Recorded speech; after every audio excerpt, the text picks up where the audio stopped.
In other news tonight, public disclosure has been a hot topic of largely due to a deadline given to members of parliament to disclose their assets, which has been mandated by law. Keishla Adderley tells us tonight that answering the government may be far from immediate.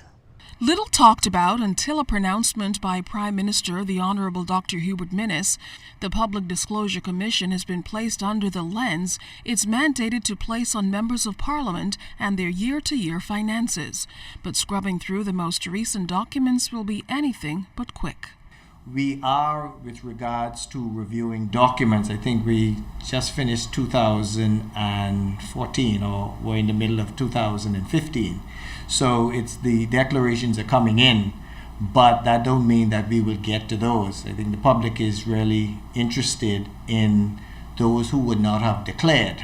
The substantive matter of delving into the actual documents themselves, we will not get to them for a while. Further to that, the commission is only comprised of 3 members and staff which routinely vacations during the month of August.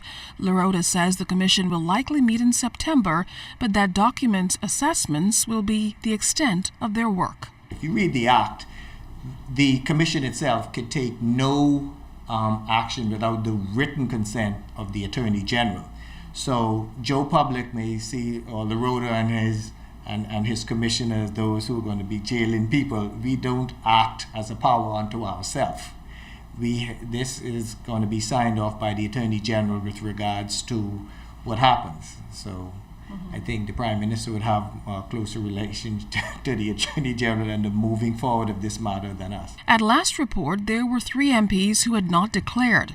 Lorota says that is a pleasant far cry from previous years. Safe to say that the compliance have been far improved as opposed to previous years.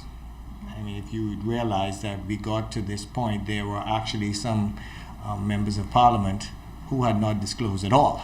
So that could tell you, and it was more than one of them.